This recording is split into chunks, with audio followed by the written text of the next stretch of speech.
Hello everyone, welcome to 11th Commerce Economics lecture. Today we are going to start with a new chapter, chapter number 6, that is population in India, on page number 36. So take out your textbook and check page number 36, chapter number 6, population in India. As the name suggests, it is very much interesting topic.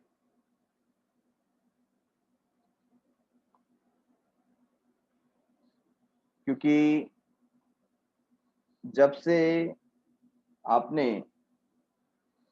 Recognise करना start किया या थोड़ी बहुत knowledge आपको gain हुई होगी from 7th standard या 8th standard से, तब से आप एक कंपैरिजन देखते हैं इंडिया और चाइना के बीच में, कंपैरिजन ऑफ पॉपुलेशन। और हर बार हम ये सुनते हैं China is leading in number of population, ठीक है ना। That means China stood number 1 as compared to India. India is the second populated country in the world. पूरे वर्ल्ड में सबसे ज्यादा जो पॉपुलेशन है वो किसका है? चाइना का है। और इंडिया सेकंड रैंक पे आता है। और ऐसा कहा जाता है बाय 2030 और 2040, दैट मीन्स आफ्टर 10 और 20 इयर्स इंडिया सबसे पॉपुलेटेड कंट्री हो जाएगा, ठीक है। और रिसेंटली आप देखेंगे कि जो 15 अगस्त और 26 जनवरी को प्रधानमंत्री मोदी जी का जो भाषण होता है, उस समय पॉपुलेशन से रिलेटेड जो प्रॉब्लम है मोदी जी ने भी एड्रेस किया था कि India is facing a problem of population. तो इस पर्टिकुलर चैप्टर से आप समझ सकते हैं कि ये जो लार्ज पॉपुलेशन का होना ये अपने आप में गर्व की बात है या हमारे लिए ये प्रॉब्लम है, इसका क्या कोई एडवांटेज है या डिसएडवांटेज ज्यादा है, ठीक है। क्या इसे ऐसे फ्लरिश होने देना है या इसके ऊपर कंट्रोल करना जरूरी है? अगर इस पे कंट्रोल किया गया तो क्या क्या बेनिफिट हो सकते हैं? अगर कंट्रोल नहीं किया गया तो क्या डिसएडवांटेजेस हमको फेस करने पड़ सकते हैं? ये सारी चीजें हमें इस चैप्टर में सीखने को मिले। तो ये ऐसा कॉमन चैप्टर है कि आपने माइट बी 9th और 10th स्टैंडर्ड में भी पढ़ा होगा, उसी को एलोबरेट किया गया है यहाँ पर। तो इन डिटेल हम पढ़ने जा रहे हैं chapter number 6, population in India. तो पॉपुलेशन अपने आप में एक ऐसी चीज जो कुछ हद तक हमें पर्सनल कैपेसिटी में, या हम बोल सकते हैं ये किसी का निजी वक्तव्य हो सकता है या कोई निजी कारण हो सकता है ना। कोई फैमिली बोलेगी कि भाई हमारे 4 बच्चे हैं या 10 बच्चे हैं, उसमें आपको क्या प्रॉब्लम है, ऐसा भी बोल सकता है। तो क्यों हम इसको मैक्रो लेवल पे स्टडी कर रहे हैं? देखो, एक फैमिली होता है जिसके अंदर जो अर्निंग मेंबर है उसके ऊपर पूरे फैमिली का लोड आता है, ठीक है। फॉर एग्जांपल, एक फैमिली जिसके अंदर मॉम, डैड और उनके 2 बच्चे हैं, उसमें डैड जो है वो जॉब पे जा रहे हैं और हम फर्ज करते हैं कि मॉम भी जॉब पे जा रही है, ठीक है। तो दोनों का अर्निंग आ रहा है। आज के इन्फ्लेशन रिलेटेड ईरा में आज आप देखेंगे एजुकेशन के ऊपर कितना ज्यादा खर्च हो रहा है। सिंपल आप एसएससी बोर्ड जो होता है या मैं बोलूं मुंबई बोर्ड जो है, उसके अंदर आप किसी बच्चे का एडमिशन कराइए और आप जूनियर लेवल से आप अगर उसको पढ़ाना चालू करते हैं, आजकल जूनियर से भी जो लोअर लेवल है नर्सरी है ना, वहां पर आपको हैवी डोनेशंस पे करने पड़ते हैं। हैवी डोनेशन पे करने के बाद आपको मंथली बेसिस पे प्राइवेट स्कूल में पेमेंट करना पड़ता है। तो ये तो रह गई सिंपल जो हमारा मुंबई बोर्ड है। बट अगर आप सीबीएसई बोर्ड में जाते हो तो वो अमाउंट लगभग 4 टाइम्स हाई हो जाता है एक एक चाइल्ड के पीछे। और अगर आपको एक बेटर एजुकेशन देना है तो आप कहीं ना कहीं कोई ना कोई अल्टरनेटिव सोचते हो। आपका ज्यादा से ज्यादा पैसा बच्चों के एजुकेशन में जा रहा है। फिर फूड, क्लोथिंग, शेल्टर, ठीक है ना, रिसोर्सेस आर लिमिटेड, जो लैंड एरिया है वो लिमिटेड है। देखो मुंबई जैसे इलाके में लैंड ऐसा सीमित होने लगा कि लोगों के जो घर हैं वो काफी करीब आने लगे, है कि नहीं। अभी देखो जो एसआरए या म्हाडा जो है वो जो स्लम एरियाज है उसको डेवलप कर रहा है, तो बिल्डिंग्स भी इतने आसपास बना दी जाती हैं कि लोग एक दूसरे के घर में झांक सकते हैं। क्यों? क्योंकि वहां पर लैंड एरिया लिमिटेड है। हमने जो हार्बर लाइन आप जानते होंगे, वाशी साइड का जो एरिया है उसको डेवलप किया ताकि ज्यादा से ज्यादा पॉपुलेशन वहां पे रह सके। फिर आप देखेंगे over the period of time, पहले जो कॉर्नर ऑफ द मुंबई है ना, जहां हम बात कर सकते हैं कि थाने के आगे मुंब्रा, दीवा, डोंबिवली, अभी लोग बदलापुर तक जाते हैं, शहार तक जाते हैं, टिटवाला, आंबीवली, ऐसे ऐसे जगह पर लोग जाकर के रह रहे हैं, वहां पर सिटीज डेवलप हो रही हैं। तो धीरे धीरे हमारे लैंड की रिक्वायरमेंट बढ़ रही है। तो पहले ऐसा प्रॉब्लम होता था जब ब्रिटिश इरा था, जब अंग्रेज हम पे हुकूमत कर करके बाद में आफ्टर 250 ईयर्स उन्होंने हमें आजाद किया, तो ऐसा आजाद किया कि हमारे पास कुछ बचा ही नहीं। हम इतने पुअर हो गए थे कि हमें अपना जो राशन है ना, जो फूड ग्रेन है वो भी हमको इंपोर्ट करना पड़ता था, बीइंग एन एग्रीकल्चरल इकोनॉमी, है ना। ये एक शेमफुल थिंग हो जाती है हमारे लिए कि हमें अपना जो फूड ग्रेन है वो भी क्या करना पड़ता था, इंपोर्ट करना पड़ता था। और ऐसे समय में गरीबी इतनी ज्यादा बढ़ गई थी, इतनी ज्यादा गरीबी थी कि आए दिन लोग भूखमरी से मरते थे, कुपोषण से मरते थे, जिसको माल न्यूट्रिशन बोलते हैं। तो ऐसे बहुत सारे इश्यूज हमें फेस होते थे और कोई ना कोई एपिडेमिक पेंडेमिक दुनिया में फैलते थे और लोगों की डेथ होती जाती थी।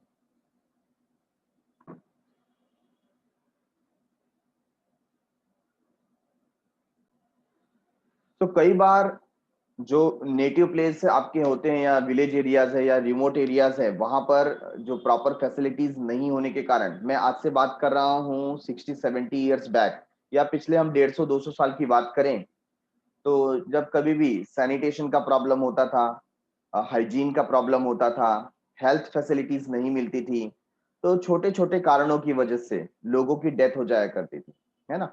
कॉलेरा, हैजा, ये ऐसी बीमारियां हैं, है ना। Even from malaria and dengue, इससे भी लोगों को क्या हो जा रहा था, डेथ। और टीबी जैसी जो ट्यूबरोक्लोसिस जो बीमारी है, ऐसी बीमारियों से लोगों का क्या हो जाता, डेथ हो जाता था। तो यहाँ पर लोगों का ऐसा एक टर्न बन गया कि जितना ज्यादा आपके घर में नंबर ऑफ मेंबर्स रहेंगे उतना अच्छा है, क्योंकि लास्ट में कोई तो बचेगा। सपोज आपकी फैमिली में 10-12 मेंबर्स हैं, तो इन केस कभी पेंडेमिक एपिडेमिक आया, ऐसा कोई महामारी फैली है, कोई बीमारी सबको हो रही है, तो 2-4 लोगों का डेथ भी हो गया, तो बाकी के 5-6 तो बचे रहेंगे। और रियली ऐसा होता था, रियली ऐसा होता था। I give my own example. मेरी जो ग्रैंड मदर हैं, she had 10 children. How many? 10। And out of 10 only 6 survived. कितने? 6। तो ऐसा होता था कि लोगों का ऐसा मेंटालिटी होता था कि अगर नंबर ऑफ किड अगर घर में ज्यादा है और फिर कभी ऐसा फ्यूचर में प्रॉब्लम आया, है ना, किसी का डेथ अकर होता है, तो एटलीस्ट हमारे वंश को आगे लेकर के जाने के लिए कोई तो बचेगा, बराबर है। और दूसरी बात, बीइंग एन एग्रीकल्चरल इकोनॉमी, हमारे यहाँ पर ज्यादातर लोग कहाँ काम करते थे, फील्ड में। और फील्ड में जब आप फार्म एरिया में काम करते हैं तो आपको दूसरे पे डिपेंड होना पड़ता था वर्क के लिए। कई बार आपका फील्ड बहुत बड़ा है तो आपको मजदूर वगैरह बाहर से बुलाने पड़ते थे। तो अगर मतलब फैमिलीज के माइंडसेट ऐसे होते थे कि अगर हमारा खुद का फैमिली बड़ा होगा तो ज्यादा लोग क्या कर सकते हैं, फार्म में जाकर के काम कर सकते हैं, तो हमको दूसरे पे डिपेंड रहना नहीं पड़ेगा। फिर तीसरी बात, वहां पर मसल पावर शो करना आपके विलेज एरिया में, है ना, नेटिव प्लेस पे, रिमोट एरियाज में क्या होता था, muscle power is everything. Law and order proper maintain नहीं होता था, तो जो सबसे ज्यादा शक्तिशाली होगा उसी की पूरे गांव में चलेगी। और ऐसे केस में जिसके फैमिली मेंबर ज्यादा हैं वहां पर सबकी धाक होती थी, मेरे घर में 20 मेंबर है, मेरे घर में 15 मेंबर है कि नहीं, तो सामने वाले को थोड़ा दबा के रख सकते थे। अदरवाइज लोग बोलते थे इनके घर में तो कोई है ही नहीं देखने वाला, समझ में आ रहा है क्या? तो ये कुछ माइंडसेट की वजह से पिछले 150-200 सालों में बड़ी फैमिलीज का होना एक आम बात थी। बट अब मैं पिछले 25-30 साल की बात करता हूं, जहां पे इमरजेंस हुआ न्यूक्लियर फैमिली का। धीरे धीरे ये फैमिली सब डिवाइडेड होती गई और हम शिफ्ट होते गए एग्रीकल्चर से इंडस्ट्रियल सेक्टर में, सर्विस सेक्टर में। तो एग्रीकल्चर में लोग धीरे धीरे क्या होने लगे, कम होने लगे और इंडस्ट्रियल सेक्टर में बढ़ने लगे। ऐसे केस में जब जैसे जैसे पॉपुलेशन इंक्रीज हो रहा है, फिर भी तो जो फैसिलिटी और रिसोर्सेस हमें मिलने चाहिए वो क्या होने लगे, कम होने लगे। और आज की तारीख में लॉ एंड ऑर्डर थोड़ा ठीक होने लगा, तो लोगों को इतनी मसल पावर शो करने की भी जरूरत नहीं है, ज्यादा नंबर ऑफ पब्लिक दिखाने की भी जरूरत नहीं है। हमारे यहाँ पर 20 लोग हैं, हमारे यहाँ पर 25 लोग हैं, फिर इससे कुछ मतलब नहीं हो जाता। क्यों? क्योंकि लॉ एंड ऑर्डर है, पुलिस स्टेट है, वहां पर सब कुछ मेंटेन है, everything you are getting at your door step. तो ऐसे केस में ज्यादा पॉपुलेशन का होना हमारे लिए क्या हो गया, बर्डनसम हो गया। और धीरे धीरे हेल्थ फैसिलिटीज भी बढ़ गई, जिसकी वजह से नंबर ऑफ डेथ रिड्यूस हो गए। तो डेथ तो रिड्यूस हो गया, बट बर्थ रेट कंट्रोल में नहीं आ रहे थे। तो ये कुछ रीजन हम देख सकते हैं इंडियन पॉपुलेशन के साथ में, कि ग्रेजुअली क्या हुआ, उसमें धीरे धीरे इंक्रीमेंट होते गया। गवर्नमेंट ने बहुत सारे मेजर्स लगाए, बट वो कितने हद तक कामयाब हुए हम इस चैप्टर में देखेंगे। So let us start with this particular chapter with the introduction. India is a developing country. ये जो वर्ड है, मैं जब बहुत छोटा था, फ्रॉम 7th-8th स्टैंडर्ड, तब से सेम सेंटेंस मुझे बार बार पढ़ना पड़ता है और मुझे अच्छा नहीं लगता। मुझे लगता है कि ये आईएनजी निकाल के कब ईडी लगाया जाएगा। India is a developed country, ठीक है ना? तो मैं इसका इंतजार कर रहा हूँ कि ये आईएनजी कब निकलेगा, और instead of that we can write there ED, India is a developed country. But ठीक है, कोई बात नहीं, आगे आने वाले 10-20 साल में ऐसा हो सकता है। So India is a developing country. The rate of economic development of a country depends upon its quantitative and qualitative growth. देखो हम किसकी बात करें, हम बात करें इकोनॉमिक डेवलपमेंट की। किस पे डिपेंड करता है ना?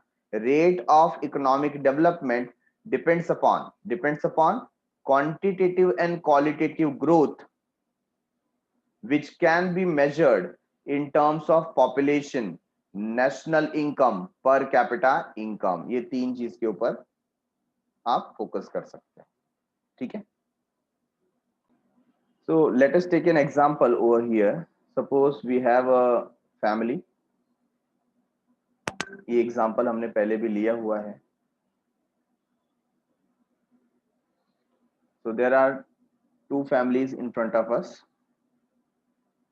यहाँ है शर्मास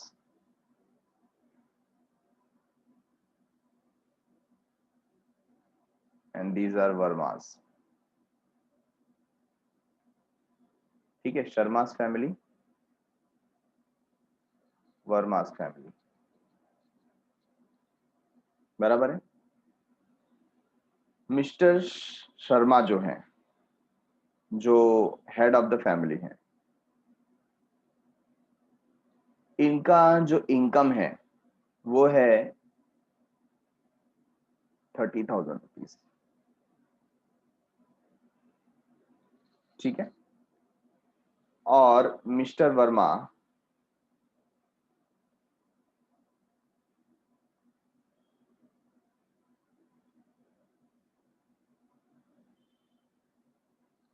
इनका जो इनकम है वो सिर्फ है 20,000 रुपीज। तो देखने जाएं तो किसका इनकम ज्यादा है, हुज इनकम इज मोर। तो यहां पर हमें क्वांटिटी वाइज देखें, नंबर वाइज देखें, है ना? 30,000 it is obviously more than 20,000। तो Sharmas are good earning family. अब इसमें नंबर ऑफ मेंबर, मतलब फैमिली मेंबर की बात कर रहे हैं। So they have total 8 members. And यहां पर हम जब बात करते हैं नंबर ऑफ मेंबर की, so they have total 4 members.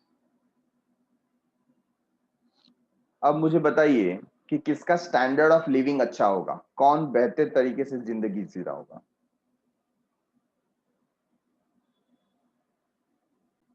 तो ऑब्वियसली देख के ही मालूम पड़ता है कि यहाँ पर टोटल नंबर ऑफ मेंबर पे डिपेंड करता है, ठीक है ना। क्योंकि यहाँ पर अगर हम एग्जांपल लेते हैं, सपोज मैं ये नंबर ऑफ मेंबर को चेंज करके इजी कैलकुलेशन के लिए यहाँ पर 9 कर देता हूँ,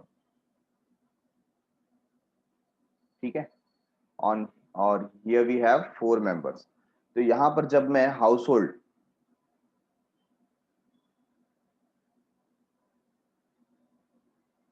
पर कैपिटा इनकम अगर मैं कैलकुलेट करूं तो 30,000 डिवाइड बाय 9 मेंबर्स, ऐसा करने पे क्या रिजल्ट आएगा। सो पर कैपिटा या पर मेंबर की हम इनकम देखें यहाँ पर तो कितना आता है 3,333। वेर एज वर्मा का हाउस होल्ड देखें हम, यहाँ पर क्या आ जाएगा, यहाँ पर 20,000 divide by 4 and that will give us 5,000। Yes और नो। तो हम इसके हिसाब से देख सकते हैं कि वर्मा की सेविंग ज्यादा होगी, उनका स्टैंडर्ड ऑफ लिविंग बेटर होगा, वो बेटर एजुकेशन दे पाएंगे, है कि नहीं। तो इससे समझ में आता है कि स्मॉल फैमिली है, अगर इनकम कम भी है तो स्मॉल फैमिली अच्छे से रह सकती है। कोई बोलेगा नहीं सर अभी ये 9 मेंबर्स है ना, तो बाद में तो ये जाके कमाएंगे ना, अभी वो छोटे हो सकते हैं, है ना। अभी 9 मेंबर्स में से सपोज दादा दादी है, फिर mister Sharma and Mrs Sharma है, ठीक है, 4 तो यही हो गए, बाकी 5 उनके बच्चे। अभी बच्चे जब तक छोटे तब तक प्रॉब्लम है, लेकिन बड़े हो जाएंगे उसके बाद तो सब कमाने जाएंगे, और सब कमाने जाएंगे तो इनका इनकम ज्यादा हो जाएगा। नहीं, बट ये रॉन्ग थिंकिंग है। क्यों रॉन्ग थिंकिंग है? क्योंकि आपने उनको प्रॉपर नरिशमेंट ही नहीं दिया। जो बच्चे अभी छोटे हैं उनको जो फैसिलिटीज मिलनी चाहिए थी, जैसा उनको एजुकेशन मिलना चाहिए था, जैसा उनको फूड मिलना चाहिए था, वो आपने उनको प्रोवाइड नहीं किया, वो एनवायरनमेंट उनको नहीं मिला। और जब वो बड़े हो जाएंगे, है ना, जैसे भी, तो उनमें जो अर्निंग कैपेसिटी है, उनका जो क्वालिटी ऑफ लाइफ है, वो हमेशा क्या रहेगा, कम रहेगा मोस्ट प्रोबेबली, ठीक है ना। जो आप इनपुट डालोगे वही आउटपुट आपको मिलेगा। और यहाँ पर ये जो फैमिली है 9 मेंबर का, ये आगे जाकर क्या होगा, सब डिवाइड होगा। ये हमेशा तो साथ में नहीं रह सकते क्योंकि प्लेस का प्रॉब्लम होता है। तो ये 9 मेंबर्स जो हैं, जो आपको लग रहे हैं कि आज साथ में बाद में कमाएंगे, लेकिन बाद में क्या हो जाएंगे, ये 9 मेंबर्स में से जो चिल्ड्रंस हैं वो अपनी अपनी फैमिली लेकर के आफ्टर मैरिज क्या हो जाएंगे, सेपरेट हो जाएंगे। तो क्या उनको उस इनकम का बेनिफिट मिलेगा मिस्टर शर्मा को? Answer is no. क्यों? क्योंकि उनके सारे बच्चे सेपरेट हो गए। आजकल तो सब जगह न्यूक्लियर फैमिली बन रही है। यस और नो। तो ऐसे केस में अगर इनकम आएगा भी तो वो उस पर्टिकुलर हाउस होल्ड में जाएगा जो डिवाइड हो गया, कॉमन इनकम जनरेट होने वाला नहीं है। तो यहां पर हम देखते हैं कि पॉपुलेशन का बढ़ना अपने आप में ये एक बर्डन है। क्या है? बर्डन है। इसके डिसएडवांटेजेस बहुत ज्यादा है। Getting it everyone? तो इंट्रोडक्शन में इसी चीज की बात की गई है कि when we talk about economic development, तो वहां पर क्वांटिटेटिव एंड क्वालिटेटिव ग्रोथ, मतलब दोनों की बात की जाती है। एक तो हमारा प्रोडक्टिविटी, हमारा एफिशिएंसी, ये इंक्रीज होना चाहिए, मतलब हम ज्यादा काम करें और ज्यादा से ज्यादा पैसे जनरेट करें, है ना, मनी जनरेट करें। दूसरा, क्वालिटेटिव ग्रोथ होना चाहिए। What does it mean? जो स्टैंडर्ड ऑफ लिविंग है लोगों का वो इंप्रूव होना चाहिए। This can be measured in terms of population, then national income and per capita income. तो किसी भी देश का पॉपुलेशन काउंट करो, पर कैपिटा इनकम काउंट करो, नेशनल इनकम काउंट करो, तो आपको मालूम पड़ेगा कि यहाँ के लोग कितने फ्लरिश्ड हैं। Population refers to the number of people living in an area at a given point of time. तो जब हम population की बात करते हैं तो हम एरिया को भी कंसीडर करते हैं, क्योंकि population कनेक्ट करता है अपने एरिया से। अगर हमें पता चले कि कोई पर्टिकुलर एक जो हाउस होल्ड है ना, इनका जो एरिया है वो हम ऐसे कंसीडर करते हैं कि सपोज 50/50 ये एरिया है ना, जिसको हम 50 फीट के इसमें काउंट कर सकते हैं, 50 फीट/50 फीट। तो इस एरिया में अगर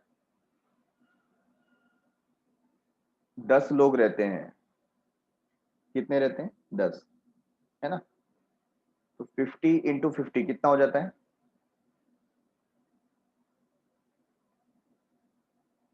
ये 2500 स्क्वायर फीट का एरिया आ गया। कितना आ गया? 2500 स्क्वायर फीट का एरिया। तो काफी बड़ा एरिया है, 10 लोग रहते हैं, अच्छे से रहेंगे। लेकिन अगर मैं यहाँ पर दूसरा हाउस होल्ड यहाँ पर बताऊं आपको, जहां पर ये रह रहे हैं 20 फीट × 20 फीट, ये एरिया में रह रहे हैं, तो ये कितने स्क्वायर फीट में है?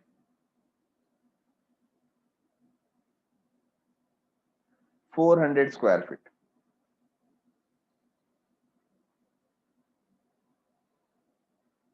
राइट। 400 square feet. और यहां पर नंबर ऑफ पीपल की अगर हम बात करें,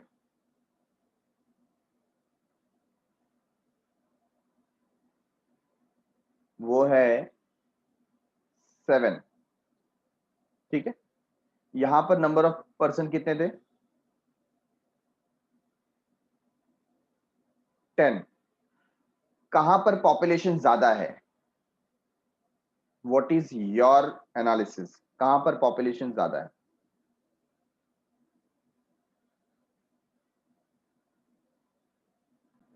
तो जब हम नंबर ऑफ पर्सन की बात करते हैं तो डेफिनेटली हमें फील होगा कि यहाँ पर पॉपुलेशन कहाँ ज्यादा है? ए पार्ट में पॉपुलेशन इज मोर, ठीक है। एंड बी पार्ट में यहाँ पर कितना दिख रहा है? ओनली 7। तो यहाँ पर पॉपुलेशन कम है। बट जब आप पॉपुलेशन की बात करते हैं, आप हमेशा एरिया को भी कंसीडर आपको करना चाहिए। तो यहाँ पर आप एरिया देखिए कि 50/50 मतलब 50 फीट/50 फीट, 2500 स्क्वायर फीट के एरिया में 10 लोग रहते हैं, तो उनको प्रॉपर स्पेस मिलेगा वहां पर, यस और नो। बट यहाँ पर 400 स्क्वायर फीट का एरिया है और जहां पर 7 पर्सन रहते हैं, मतलब they will be congested there. वहां पर उनको पर पर्सन जो स्पेस मिलना चाहिए उतना मिल पा रहा नहीं है। तो correct answer is B. B में पॉपुलेशन ज्यादा है, क्योंकि जब आप पॉपुलेशन की बात करते हैं तो आपको साइड बाय साइड एरिया की भी बात करनी चाहिए, ठीक है। तो यहां पर जब आप पॉपुलेशन कंसीडर कर रहे हैं, population refers to the number of people living in an area at a given point of time. एक एरिया में कितने लोग रह रहे हैं उसके ऊपर डिपेंड करता है। Population of India is measured once in every 10 years. हर 10 साल में इंडिया का पॉपुलेशन हम मेजर करते हैं, जिसको हम बोलते हैं सेंसस, ठीक है। तो सेंसस सर्वे होता है। According to 2011 census, India's population was 121.02 crore. 121 crore की आबादी थी आज से लगभग 10 साल पहले, ठीक है ना। और ये पॉपुलेशन 10 से 15 करोड़ अब बढ़ चुकी है। तो नेक्स्ट सेंसस नेक्स्ट ईयर हमको देखने को मिलेगा 2021 में, जहां पर हमारा जो पॉपुलेशन है मे बी 131 करोड़ तो डेफिनेटली है। 130 करोड़ का पॉपुलेशन बोला ही जाता है, बट जो करेक्ट सेंसस है वो हमको नेक्स्ट ईयर मिलेगा, ठीक है। India ranks second in the world next to China, मतलब चाइना के बाद इंडिया का नंबर आता है, ये सेकंड रैंक पे है। India has 17.5% of world population. देखो पूरी दुनिया में जितना भी पॉपुलेशन है, ठीक है ना, आप काउंट करेंगे तो पूरी दुनिया में लगभग 650 से 700 करोड़ का पॉपुलेशन है। How much? 600 से 650 से 700 करोड़ का पॉपुलेशन है। उसमें से इंडिया में 17.5% पॉपुलेशन रहता है, but it occupies only 2.5% of the world's land. देखो एरिया हमारे पास सिर्फ 2.5% है और पॉपुलेशन कितना रहता है? 17.5%। कितना ज्यादा पॉपुलेशन है, ठीक है। Population statistics are complied and published by the Office of the Registrar General and Census Commissioner of India. तो इनके द्वारा ये जो डेटा है स्टैटिस्टिकल इंफॉर्मेशन हमको मिलता है। तो ये बात आपको कंपैरिजन गौर करना है कि यहाँ पर 17.5% वर्ल्ड का पॉपुलेशन इंडिया में है, बट 2.4% ही वर्ल्ड का लैंड एरिया हमें मिला है। ठीक है ना, जो कि काफी क्या है, इम्बैलेंस है। दैट मीन्स बहुत ही कंजेस्टेड है इंडिया में, लाइफ क्या है, बहुत कंजेस्टेड है ना। कुछ फैक्ट्स हमको यहाँ पर दिए हुए हैं यू शुड नो में। कौटिल्य मतलब चाणक्य की बात करें हम लोग, रोट अर्थशास्त्र in the 3rd century BC।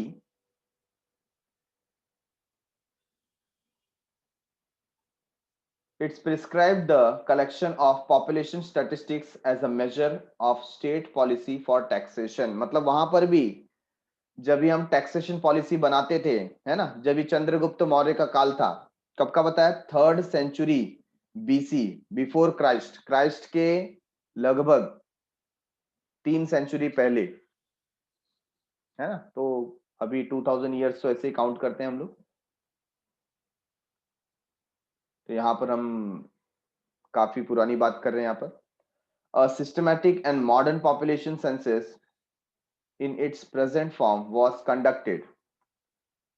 तो सिस्टमैटिक जो पॉपुलेशन काउंट हुआ था between 1865 and 1872 in different parts of the country, country के अलग अलग पार्ट में इस समय पर एकदम सिस्टमैटिक तरीके से डेटा कलेक्शन का काम हुआ था। However 1872 has been popularly labelled as the first population census of India. तो इंडिया में पहली बार पॉपुलेशन सेंसस 1872 को माना जाता है। ठीक है। On 11th July 1987 world's population crossed 500 crore. 500 crore को क्रॉस किया था कभी, 11th जुलाई 1987 में। Hence 11th July is observed as world population day. तो इसको वर्ल्ड पॉपुलेशन डे के नाम पे सेलिब्रेट किया जाता है। ठीक है, जाना जाता है, सेलिब्रेट नहीं करेंगे, जाना जाएगा, क्योंकि अच्छी बात तो नहीं। हम धीरे धीरे क्या कर रहे हैं, हम रिसोर्सेस लेते जा रहे हैं, है कि नहीं। जो रिसोर्सेस दूसरे जीवों के हैं, है ना, जैसे जो फॉरेस्ट एरिया है उसको भी कट करके हम अपने सिटीज डेवलप कर रहे हैं। तो ये जो एनिमल्स हैं, वाइल्ड एनिमल्स, ये सब कहाँ पर जाएंगे। ठीक है ना। आज आप साउथ में देखिए, ज्यादातर जो एलिफेंट कॉरिडोर्स था उसको निकाल करके लोग अपने विलेजेस और सिटीज को डेवलप कर रहे हैं। तो ये एलिफेंट्स क्या करते हैं, आए दिन गांव में आकर के सारी चीजें तहस नहस कर देते हैं। ठीक है, क्यों, क्योंकि आप उनके इलाके में चले गए हो, वो आपके इलाके में नहीं आए। Got it. Stimulate your memory. Find out the basic feature of India's population that you have studied in standard 8 and standard 10 in your subject। तो ये आपके लिए एक बताया है, जैसे सेक्स रेशियो है, डेंसिटी ऑफ पॉपुलेशन है, एज कंपोजिशन, अर्बनाइजेशन, ये कुछ टॉपिक हैं जो आपने ऑलरेडी 8 स्टैंडर्ड और 10 स्टैंडर्ड में कवर किए हुए हैं। ठीक है। अब आपको यहाँ पे एक स्टैटिस्टिकल डेटा दिया गया है, ट्रेंड्स इन पॉपुलेशन ग्रोथ। तो ये कहां से कहां तक का है, देखो आप ये चार्ट देख सकते हैं। तो 1911 से 2011 आप देख सकते हैं, कुछ पिछले 100 साल का डेटा हमारे पास अवेलेबल है, 100 ईयर्स डेटा। तो क्या बताया गया इसमें, India's population is very large in size, it is growing rapidly. Information regarding the size, structure and other characteristic of India's population is obtained through census survey। तो सर्वे के through हम ये गैदर करते हैं डेटा। तो 1911 में पॉपुलेशन इन करोड़ दिया, देखो क्या दिया है, 25 करोड़ का पॉपुलेशन था अप्रोक्सीमेट, 25.2 करोड़। 10 साल बाद 1921 में क्या हुआ, वहां पर 25.1, मतलब उल्टा पॉपुलेशन रिड्यूस हो गया। क्यों रिड्यूस हो गया, अगेन बहुत सारे ऐसे कारण हो सकते हैं, जैसे वर्ल्ड वॉर हो सकता है या कोई पेंडेमिक एपिडेमिक हुआ था। ठीक है, हम नीचे रीड करेंगे तो हमको वहां पर मालूम पड़ेगा। मार्जिनल डिक्लाइन, देखो there was a marginal decline in population from 25.2 crore in 1911 to 25.1 crore in 1921। Thus, there was negative growth rate due to spread of epidemics such as influenza, cholera, plague, malaria। तो ये कुछ बीमारियां थी उस समय पर, जिसकी वजह से एक ही बार, है ना, पिछले 100 साल में एक ही बार ऐसा हुआ जहां पर पॉपुलेशन क्या हुई, रिड्यूस हुई है। Getting it. इसके बाद आप चेक कीजिए, फिर पॉपुलेशन ने कभी पीछे मुड़कर नहीं देखा, हमेशा बढ़ती रही। तो 31 में 27.9 करोड़, 41 में 31.9 करोड़, 51 में 36.1 करोड़, 61 में 43.9 करोड़, ठीक है। और 71 में पहली बार क्या हुआ, 50 करोड़ क्रॉस कर गया, मतलब 54.8 करोड़। देन 81 में 68.3 करोड़, 91 में 84.6 करोड़, 2001 में 100 करोड़ क्रॉस हो गया। Think about it, that is 102.7 crore. और 2011 में डायरेक्टली जो ग्रोथ है आप माइनस करके देखो, सीधा 20 करोड़ का पॉपुलेशन इंक्रीज हो गया। कितना, मतलब 10 साल के पीरियड में 20 करोड़ का पॉपुलेशन बढ़ जा रहा है। और अब तो ये ग्रोथ और तेजी से बढ़ेगा, मल्टीप्लाई हो रहा है ना, है कि नहीं। तो यहां पर आप देख रहे हैं परसेंटेज, यहां पर 1% का ग्रोथ मिला, 1.3, 10 साल का गैप है ये, 10 साल के गैप में 1.3, फिर 2%, 2.2, 2.2, 2.1, थोड़ा सा रिड्यूस हुआ क्योंकि हमने कुछ पॉपुलेशन कंट्रोल मेजर्स यहां से स्टार्ट किए होंगे। फिर 1.9 और फिर 1.4। धीरे धीरे जो परसेंटेज है, जो ग्रोथ रेट है, वो क्या हो रहा है, कम हो रहा है, क्योंकि अब जो फैमिलीज है वो न्यूक्लियर फैमिलीज में कन्वर्ट हो रही है धीरे धीरे। तो बिग फैमिलीज का जो पहले का मेंटालिटी था वो क्या हो रहा है, अभी रिड्यूस हो रहा है, ठीक है। तो इसको एक एक करके हम लोग यहाँ पर रीड करेंगे। तो सबसे पहला पॉइंट है मार्जिनल डिक्लाइन इन पॉपुलेशन। तो हमने देखा कि जो पॉपुलेशन था 1911 में, उससे पॉपुलेशन 1921 में रिड्यूस हो गया, है कि नहीं। और आप परसेंटेज देखेंगे तो वहां पर कितना परसेंटेज रिड्यूस हुआ है, -0.03%, मतलब 0.03 पॉपुलेशन क्या हो गया, उल्टा कम हो गया, वहां पर नेगेटिव ग्रोथ रेट दिख रहा है। तो इस ईयर को हमने क्या बोला, ईयर ऑफ ग्रेट डिवाइड। क्या नाम दे दिया, year of great divide. The decadal growth of the population was negative during the period of 1911 to 1921. After 1921 there was a continuous increase in the population. तो उसके बाद से क्या हुआ, continuous increase होने लगा population में। Hence the census commissioner of India had designated the year 1921 as the year of great divide। तो इसका नाम रख दिया गया year of great divide। और इसका कारण क्या था, epidemics, spread of epidemics।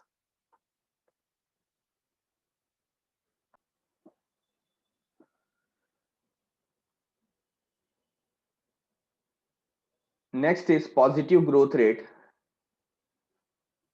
Period क्या दिया है, 1931 टू 41। तो ये जब पीरियड की हम बात करते हैं, इसमें क्या मिला हमको, positive growth rate. India recorded an annual growth rate around 1 to 1.3% during this period. तो ये यहाँ पर ग्रोथ रेट हमको देखने को मिला। इंक्रीज इन पॉपुलेशन 1951 में, यहां से पॉपुलेशन क्या हुआ, रैपिडली इंक्रीज हुआ। Between 1951 to 1971, population increased from 36.1 crore to 54.8 crore.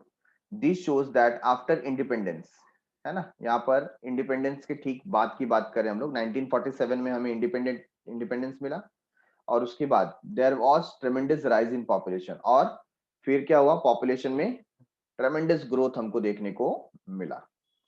Population explosion और 1971 और 2001 में ये जो पीरियड था, बहुत ही रैपिड तरीके से ग्रोथ हुआ, जो पॉपुलेशन एक्सप्लोजन में हम काउंट हो गए।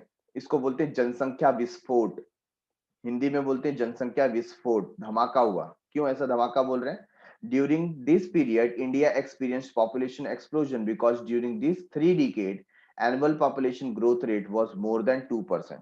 तो पॉपुलेशन ग्रोथ रेट 2% से भी ज्यादा बढ़ने लगा, क्रॉस हो गया। फिर धीरे धीरे स्लो डाउन की प्रक्रिया स्टार्ट हुई। Slow down in population growth rate 2011 to 2011, there is an indication of slowdown in growth rate of population from 1.9% in 2001 to 1.4% in 2011. This shows that the average annual growth rate is declining। और धीरे धीरे क्या हुआ, जो average annual growth rate था वो decline करने लगा, कम होने लगा। तो कितने से कितने पे आ गया, जहां पर वो 2% तक बढ़ गया था, हम देख रहे हैं अभी 2011 में वो 1.4% पे आ गया है। ठीक है, थियरीज ऑफ पॉपुलेशन ग्रोथ। अब ये पॉपुलेशन ग्रोथ क्यों हो रहा है, इसके पीछे क्या थियरी है, तो यहां पर कुछ थियरीज हम यहां पर रीड कर रहे हैं। First one, Malthusians theory of population growth. इन्होंने एक थियरी दी पॉपुलेशन ग्रोथ की, mister Malthusian. Thomas Robert Malthus propounded this theory in his book An Essay on Principle of Population। तो ये उन्होंने एक बुक लिखा, An Essay on the Principle of Population in 1798 and modified some of its conclusion in the next edition in 1803। तो उन्होंने बाद में उसमें थोड़ा बहुत मॉडिफिकेशन किया, चेंज किया। According to Malthus, population increases in geometric progression. मतलब पॉपुलेशन कैसे इंक्रीज होता है, जियोमेट्रिक प्रोग्रेशन। आपने देखा होगा, एक अरिथमेटिक प्रोग्रेशन होता है और एक जियोमेट्रिक प्रोग्रेशन होता है। जियोमेट्रिक प्रोग्रेशन में क्या होता है, वो मल्टीप्लाई होते जाता है ना, 2 का 4, 4 का 8, 8 का 16, 16 का 32, 62, like that. And food supply increases in arithmetic progression. Food supply कैसे इंक्रीज होगा, 1 2 3 4 5 6 7 8 9। तो यहां पर आप देख रहे हैं कि 1 2 3 4 5 6 स्टेप में वो 64 तक पहुंच गया, और यहां पर 6 स्टेप में ये 6 तक ही पहुंचा है। तो डेफिनेटली पॉपुलेशन तो कैसा ग्रो हो रहा है, जियोमेट्रिक प्रोग्रेशन में, बट हमारे जो रिसोर्सेस है वो क्या है, लिमिटेड इन नेचर। ठीक है, this create imbalance between population and food supply, और इसकी वजह से पॉपुलेशन और फूड सप्लाई में क्या हो जाएगा, इम्बैलेंस आ जाएगा। जितना पॉपुलेशन है हम सबको खाना नहीं दे पाएंगे। Malthus state that correction of the imbalance can be done by introducing preventive checks such as late marriage। तो इसको अगर पॉपुलेशन कंट्रोल करना है तो कुछ आपको प्रिवेंटिव चेक्स रखने पड़ेंगे। सबसे पहला उसमें बताया लेट मैरिज। तो जितना लेट मैरिज होगा, नंबर ऑफ किड्स उतने कम होंगे।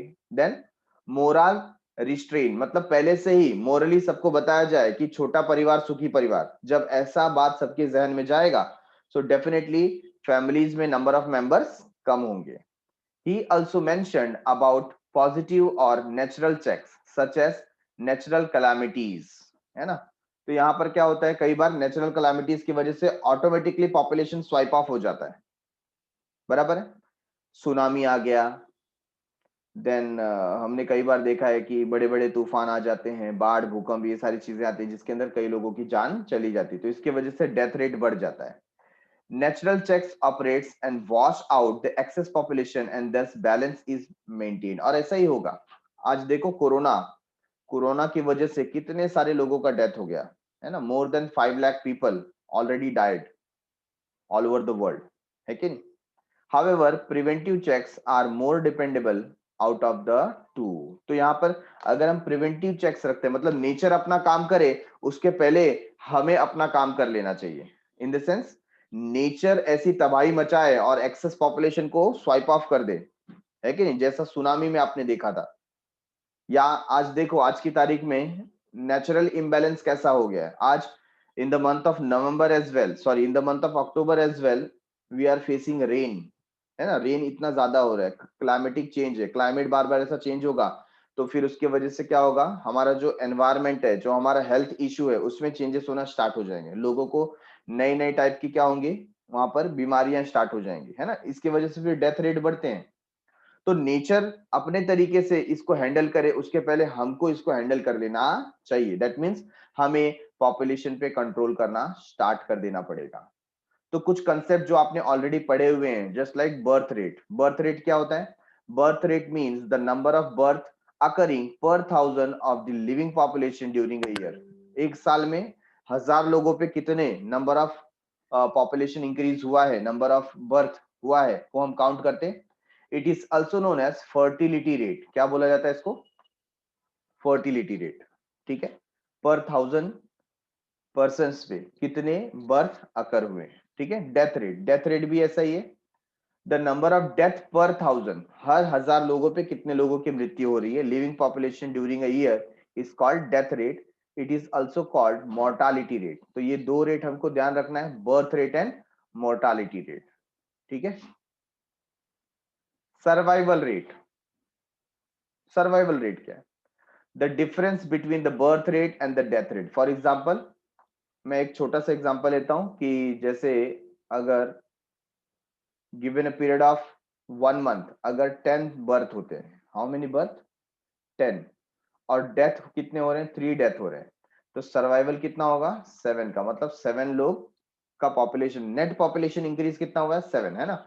जो ओल्ड एज पर्सन है या जो नेचुरल कैलामिटीज में, एक्सीडेंट में जिसका डेथ हो जा रहा है, तो डेथ की वजह से क्या हो जा रहे हैं? पर्सन कम हो जा रहे हैं, और बर्थ की वजह से पर्सन इंक्रीज हो रहा है। तो नेट इंक्रीज कितना है? जो भी नेट इंक्रीज है उसको हम क्या बोलते हैं? सर्वाइवल, ठीक है, survival rate.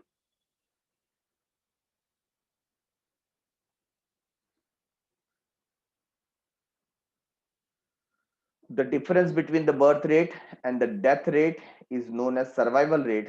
This shows the actual rate of population growth. Survival rate is equal to birth rate minus death rate. तो ये हमने किसका थियरी देखा? कौन से पर्सन थे? माल्थ्यूस, राइट। अब नेक्स्ट एक और थियरी है, theory of demographic transition, demographic transition. The theory of demographic transition was given by A.J.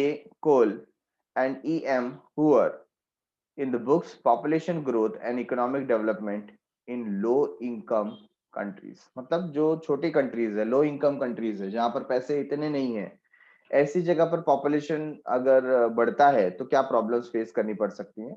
According to this theory, every country passes through 3 stages of demographic transition. तो इन्होंने क्या किया? इन्होंने पॉपुलेशन ग्रोथ को 3 stages में divide कर दिया। किस में डिवाइड कर दिया? 3 स्टेजेस में। This theory explains the transition from high to low birth rate and death rate. तो काफी अच्छी इनकी थियरी है, हम इसको आगे पढ़ेंगे। तो यहाँ पर यही बताया स्टेजेस ऑफ डेमोग्राफिक ट्रांजिशन। कौन से 3 स्टेजेस उन्होंने बताया? सबसे पहला, the theory shows a 3 stage relationship between economic development and population growth. According to this theory, as a country advance economically, its population passes through 3 stages as follows. तो पहला है low growth of population, first stage में low growth of population. It is pre-industrialized and primitive stage. ये industrialisation के पहले का stage की बात कर रहे हैं, प्रिमिटिव स्टेज की बात कर रहे हैं। The birth rate and death rate both are very high. दोनों क्या होते हैं? यहाँ पर हाई होते हैं। जितना ज्यादा जन्म होता है उतना ज्यादा मृत्यु भी होती है। Getting it?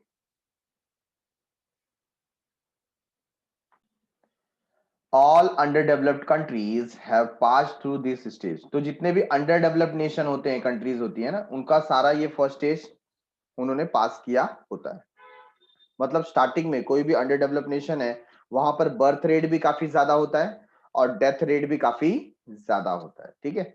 Social and economic condition such as mass illiteracy, superstitions, mass poverty, orthodoxy, lack of medical facility, spread of epidemics etc. lead to low growth of population. इन सब कारणों की वजह से, ये सब रीजंस दिए हुए, इनकी वजह से पॉपुलेशन क्या होता है? रिड्यूस हो जाता है, कम हो जाता है। Before 1921 India was in the first stage of demographic transition. तो यहाँ पर वही बताया गया कि हम 1921 के पहले की बात करें तो हम इसी स्टेज पे थे, फर्स्ट स्टेज पे। फिर कौन सा स्टेज स्टार्ट हुआ? Second stage. सेकेंड स्टेज में क्या होता है? वहां पर बर्थ रेट इंक्रीज हो जाता है, डेथ रेट कम हो जाता है। मतलब लोगों का बर्थ ज्यादा हो रहा है और डेथ कम हो रहा है। इसकी वजह से पॉपुलेशन बहुत ही तेजी से ग्रो होता है। क्यों ऐसा? क्योंकि जो मेडिकल फैसिलिटीज है वो बहुत अच्छी हो जाती हैं, तो डेथ रेट क्या हो जाते हैं? रिड्यूस हो जाते हैं, ठीक है। Introduction of the industrialisation and beginning of the process of economic development, it is the indicator of the second stage. Due to the economic development, death rate started falling rapidly. तो धीरे धीरे हर एक चीज की दवाइयां निकलने लगती है और लोगों का मरना कम हो जाता है। But the birth rate continue to remain high. लेकिन इस दौरान क्या है, बर्थ तो वैसे ही हो रहा है, बर्थ पे कोई कंट्रोल नहीं है, बट डेथ के ऊपर हम कंट्रोल कर पा रहे हैं कि डेथ लेट हो रहा है कि नहीं।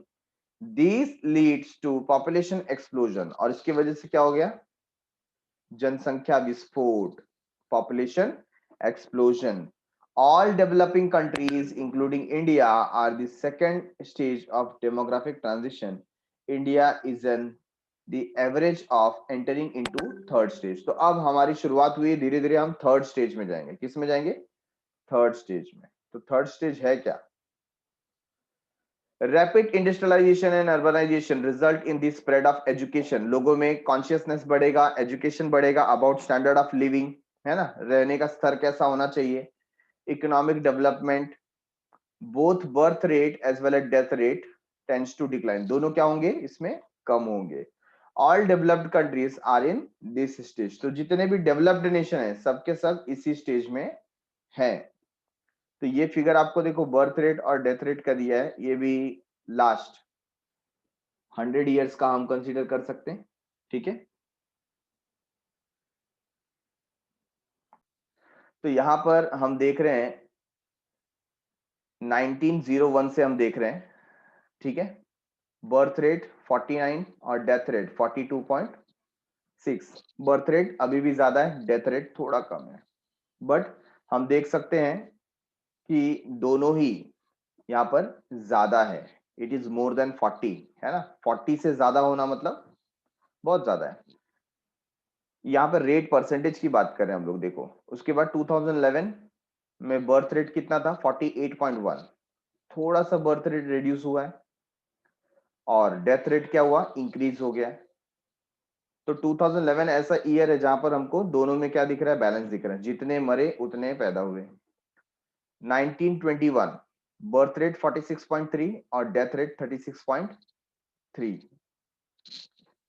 1931 45.2, 31.2, और धीरे धीरे ऐसे करते करते 2011 में चेक कीजिए 20.97 और 7.48।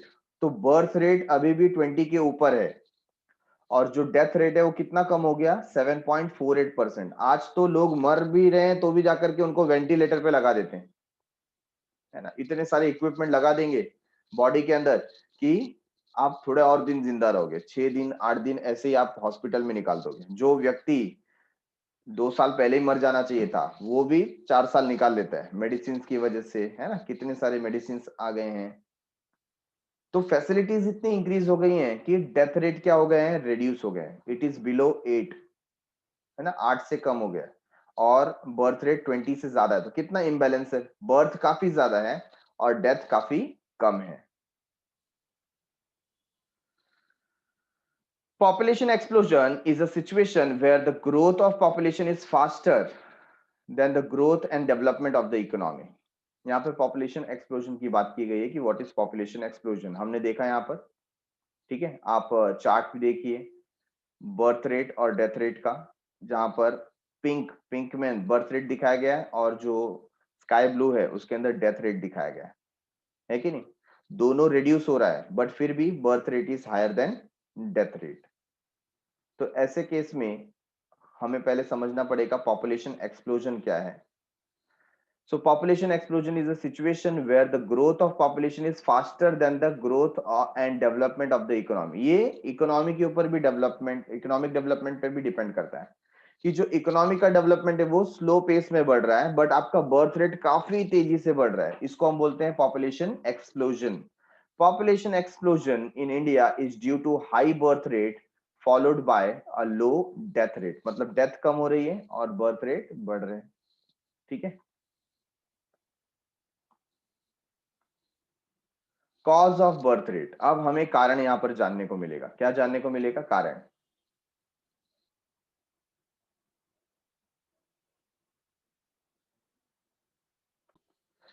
सो cause of high birth rate, सबसे पहला आता है इलिटरेसी। ये कैसा हो सकता है, अज्ञानता, असाक्षरता, लोग कम पढ़े लिखे हैं तो इसके वजह से बर्थ रेट कैसे बढ़ रहा है।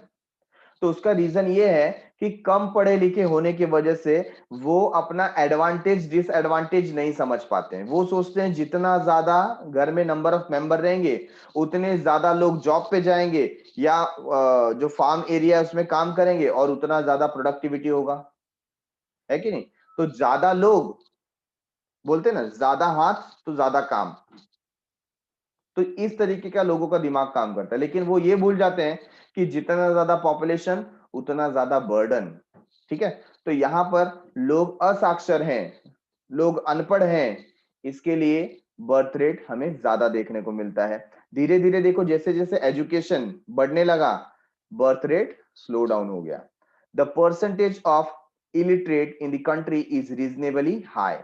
The attitude of the illiterate people towards marriage and childbirth has remained rigid. है ना, उनका जो एटीट्यूड होता है, आप देखो इलिटरेट पर्सन होंगे ना तो वो बोलते हैं नहीं शादी जल्दी हो जानी चाहिए, बाय द एज ऑफ 14 15 16 आपका मैरिज हो जाना चाहिए। गर्ल का, बॉय है तो 17 18 में मैरिज हो जाना चाहिए, है कि नहीं? तो जितना जल्दी अर्ली मैरिज, तो अर्ली क्या होता है वहां पर चाइल्ड भी हो जाता है।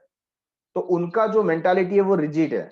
Low level of literacy among female is also responsible for high birth rate. तो जो हमारे जो फीमेल कैंडिडेट्स हैं, ठीक है ना, उनमें भी अगर लिटरेसी कम होगी, मतलब वो लोग भी असाक्षर होंगे, अनपढ़ होंगे, तो भी उसके कारण की वजह से क्या होता है, बर्थ रेट हाई होता है। क्यों? क्योंकि उनको फैमिली की समझ नहीं हो पाती, फैमिली प्लानिंग क्या चीज है उनको पता नहीं चल पाता, छोटी फैमिली होने का बेनिफिट क्या है वो उनको पता नहीं चल पाता, है कि नहीं? So hence there is a high birth rate. तो यहां पर हमने देखा एक प्रॉब्लम क्या है, असाक्षरता। दूसरा, universalization of marriage.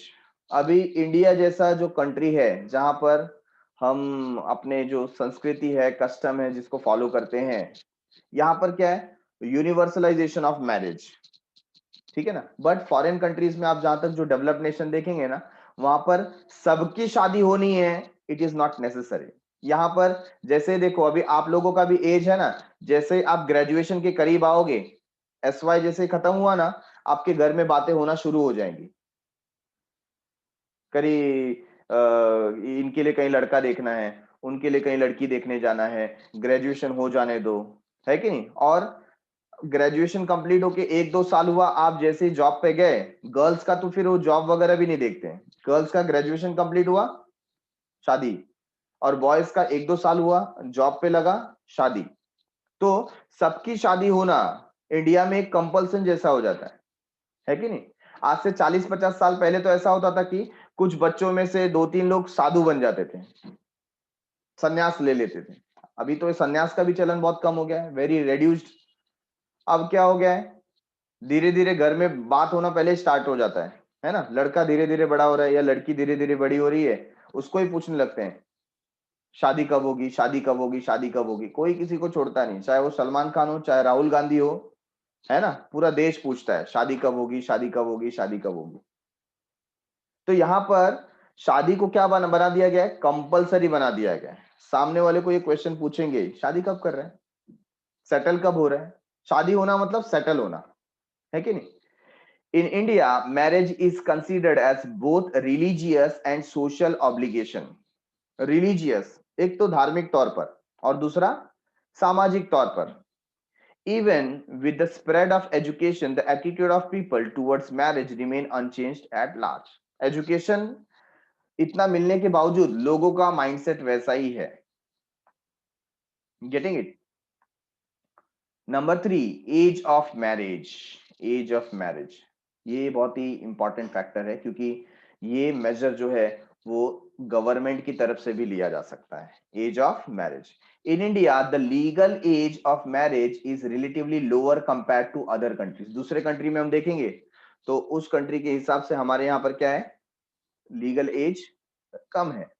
It is 18 years for females and 21 years for male. अभी जो करंट पॉपुलेशन कंट्रोल बिल आने वाला है तो उसमें इसको भी इंक्रीज करने की बात चल रही है। गर्ल्स का जो मैरिज का एज है वो 20 या 21 तक लेकर के जाने का ऐसा प्लानिंग चल रहा है, और बॉयज का 23-24 तक ऐसा लेकर के जाने का प्लानिंग चल रहा है।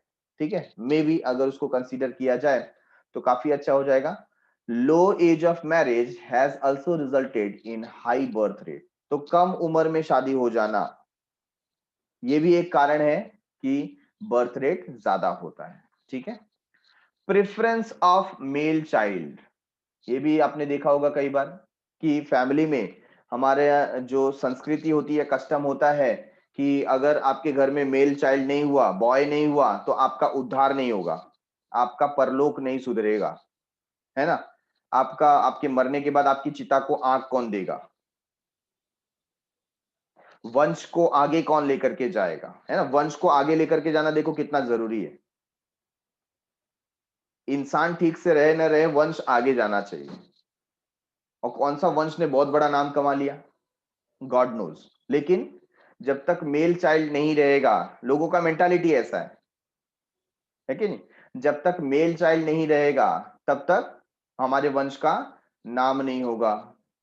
तो ये सब प्रॉब्लम की वजह से क्या होता है, आपने देखा होगा कई कई घरों में, है ना, स्टार्टिंग में 2 या 3 गर्ल चाइल्ड हो जाते हैं, फिर वो वेट करते हैं कभी मेल चाइल्ड होगा, तो तब तक बर्थ बढ़ता रहता है, तो फैमिली में 5 से 6 मेंबर्स आ जाते हैं, न्यू बर्थ, है ना। 4 5 गर्ल्स आ गई और उनके बाद फिर एक ब्रदर आएगा, उसके बाद स्टॉप।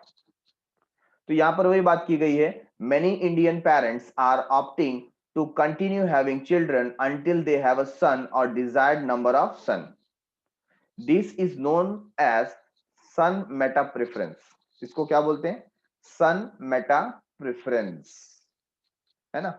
कि लड़की होगी तो शादी के बाद तो वो चली जाएगी, तो हमारे बूढ़े होने के बाद हमको कौन देखेगा, तो उसके लिए तो मेल चाइल्ड का होना जरूरी है। बेटा होगा तो बहू आएगी, तो हमें भी बुढ़ापे में सपोर्ट रहेगा, ये भी एक कारण रहता है। तो ऐसे ऐसे रीजन है जिसकी वजह से सन को ज्यादा प्रेफर किया जाता है, और उसी के चक्कर में पॉपुलेशन बढ़ जाता है। Number 5, joint family system. कौन सा सिस्टम, जॉइंट फैमिली सिस्टम। अभी जॉइंट फैमिली सिस्टम में क्या होता है मालूम है क्या, दादा दादी, अंकल आंटी सब साथ में रह रहे हैं, तो जो बच्चे वहां पर है ना, उनका पालन पोषण ऑटोमेटिकली होता रहता है। कभी दादा ने देख लिया, दादी ने देख लिया, फूआ फूफी आंटा आंटी सब सब उधर देख रहे हैं, है ना, अंकल आंटी सब है उधर। तो एक बर्डन सबको नहीं लगता, तो होने दो बर्थ, 4 बच्चे हो या 5 बच्चे हो, फैमिली देख लेगी। लेकिन जब न्यूक्लियर फॉर्म फैमिली होती है ना, तो जो हस्बैंड वाइफ है दोनों जॉब पे जा रहे हैं, अब उनको टेंशन आता है कि 2 बच्चे हैं तो उनको संभालेगा कौन, उनको केयर टेकर को देना पड़ेगा, अलग से पैसा खर्च करना पड़ेगा। तो जो छोटी फैमिली होती है ना, वहां पर बर्थ रेट कम हो जाता है ऑटोमेटिकली। क्यों, उनको बर्डन लगने लगता है कि एक ही को नहीं संभाल पा रहे तो 4 को कैसे करेंगे। और ज्वाइंट फैमिली होती है, अरे तो होने दो, 4 बच्चे हो या 5 बच्चे हो, कोई ना कोई संभाल लेगा, घर में सब लोग हैं, सब तो घर में ही रहते हैं, है कि नहीं। There is no individual financial responsibility in a joint family. कोई फाइनेंशियल रिस्पॉन्सिबिलिटी नहीं है, मतलब जॉइंट फैमिली का इनकम आ रहा है, सब उसी में खा रहे हैं। Hence, existence of joint family is also responsible for high birth rate in India. India में ही जॉइंट फैमिली का सिस्टम हमको देखने को मिलता है, इसलिए यहाँ पर हाई बर्थ रेट है। डिपेंडेंस ऑन एग्रीकल्चर, ये हमने पॉइंट पहले ही कवर कर लिया कि Indian is an agricultural economy. हम ज्यादातर एग्रीकल्चर पर डिपेंड होते हैं, और हमारा जो फार्म लैंड बड़ा बड़ा है, हमको दूसरे लोगों पर, मजदूरों पर डिपेंड नहीं रहना है, तो हम खुद की फौज खड़ी कर दें जो खुद जा करके फार्म लैंड एरिया पे काम करेंगे, ऐसा मेंटालिटी लोग लेकर के चल रहे हैं। Indian agriculture is driven by man power. In India there is over dependence on agriculture. More number of children in the family implies more labor force available for the field work, है ना। जितने ज्यादा बच्चे होंगे उतना ज्यादा labour force, labour force मतलब जो वर्कर, मजदूर, मजदूर का पैसा बचेगा। वाइड स्प्रेड पॉवर्टी, गरीबी, गरीबी भी एक कारण बताया गया है।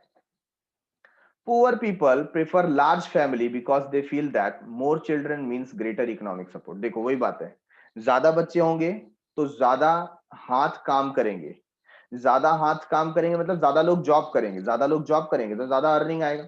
तो पुअर पीपल का मेंटालिटी ऐसा होता है, गेटिंग इट, कि जितने ज्यादा फैमिली मेंबर उतना फाइनेंशियल सपोर्ट। देखो आपने कई बार देखा है ना कि फाइनेंशियल कंडीशन बहुत बेकार होती है, तो वो फैमिली बच्चों को भीख मांगने के लिए भेज देती है। अब उनके घर में 4 बच्चे, चारों भीख मांगेंगे तो ज्यादा पैसा आएगा, उनको ऐसा लगता है कि नहीं। कि बच्चों को पालने पोसने की जरूरत नहीं, वो भीख मांग के अपना पैसा निकाल लेंगे, काम चला लेंगे, लोग अपनी किस्मत खुद लिखा करके आते हैं, ऐसा ऐसा डायलॉग देंगे। ठीक है। Number 8, lack of awareness about family welfare services.